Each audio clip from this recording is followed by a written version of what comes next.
manolotra ny arahaba tompoko araka ny efa natsidika omaly dia mafisina trano ny fampitandremana ny amin'ny fisian'ny alin-drano vaventy aty amin'ny morontsiraka atsinanany Madagasikara. Ho an'ny mpiandrika amin'ny faritra io zany dia entanina mba ho mailo sy tandrina fatratra rehefa avoaka ny ranomasina. Raha azo atao aza moa ny tsy mivoaka miandrika mihitsy hatramin'ny alatsinainy ho avy izao dia aleo mijanona mba hisoroana ny loza mety isy eo.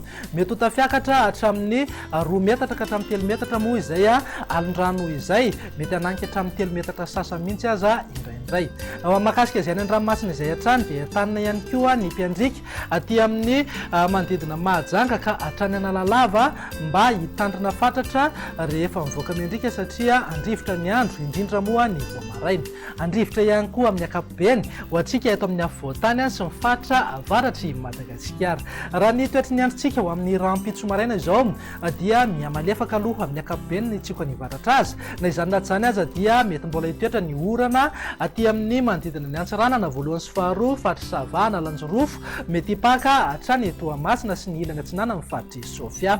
Andrahoana mety arahana erikerika manify indraindray ny any amin'ny manodidina ny Alaotra Mangoro hifanadina ary ny ilany Atsinanana ny afovoantany. Ny fatra sisa rehetra moa ho maina ny andro amin'ny ankapobeny mety ho lolovan-drahona ihany indrindra ny voamaraina be aty amin'ny morontsiraka ny faritry Melaky. Raha ho an'ny tolakandro kosa indray dia mitoy hatrany aloha ny orana malefaka somary miatoato aty Antsiranana voalohany sy faharoa, Savana, Lanjorofo ary Toamasina.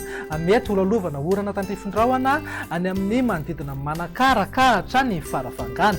Iverina andrahoana kosa amin'ny ankapobeny ny any amin'ny fatrivato fahafitovonany mihazo ny Analamanga, Betsiboka, Boeny ary Sofia. Mety arahana erika na orana malefaka mihitsy aza moa indrindra ny takarivana ny alina aty amin'ny ilany Atsinanana ny faritry Sofia, Alaotra Mangoro ary ny faritra Atsinanana. Fatra sisa rehetra ibalika be Ingaby Masoandro na andrahoana vitsy. Raha mahakasika ny vinan'ny maripana raha ampitso zao dia tafiakatra hatramin'ny 3 degré ny maripana ambony indrindra any Amorondava, ny faritry Melaky, Betsiboka, Boeny ary Sofia. Eo amin'ny 20 degré kosa ny maripana ambony indrindra ho an'ny afovoantany. Maripana ambany indrindra tazantsika amin'izao misy fidinany kely any Avakinankaratra eo amin'ny 9 degré, 10 degré kosa ho any Analamanga sy Matsiatra ambony.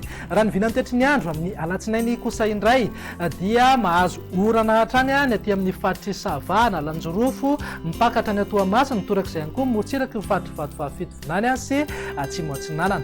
Andrahoana ho an'ny afovoantany mihazo ny fatra avaratry Madagasikara, mety misava ihany moa izay eny antsefatsefany eny. Ibalika be kosa Ingaby Masoandro any amin'ny ilany andrefana sy ny fatra atsimony Madagasikara. Mivinan'ny maripana amin'ny alatsinainy izay dia tsy misy fiovana firy aloha fa manodidina eo amin'ny 2 degré aty amin'ny manodidina Morondava, faritry Melaky, Betsiboka, Boeny ary Sofia. Eo amin'ny 20 degré hatrany ho an'ny afovoantany.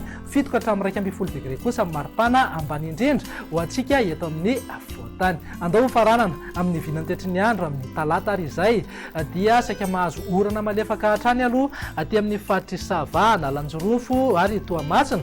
Azo orana tandrifin-drahona morontsiraka ny fatra Atsimo Atsinanana. Andrahoana na andrahoana mitsitokotoko ny aty amin'ny ilany Atsinanana ny afovoantany mihazo amin'ny fatra Atsinanana vato fahafitovonany ary Alaotra Mangoro. Ibalika be kosa Ingaby Masoandro any amin'ny fatra sisa rehetra. Mivinan'ny maripana amin'ny talata dia manodidina eo amin'ny 7 ka hatramin'ny 20 degré ho an'ny afovoantany, eo amin'ny 20 ka hatramin'ny 17 degré ho an'ny ilany Atsinanana ary 17 ka hatramin'ny 13 degré kosa any amin'ny ilany andrefan'ny Madagasikara. Dia izay indray raha vinan'ny toetry ny andro ato anatin'ny 3 andro ho avy manome fotoananao ho amin'ny manaraka indray. Veloma tompoko.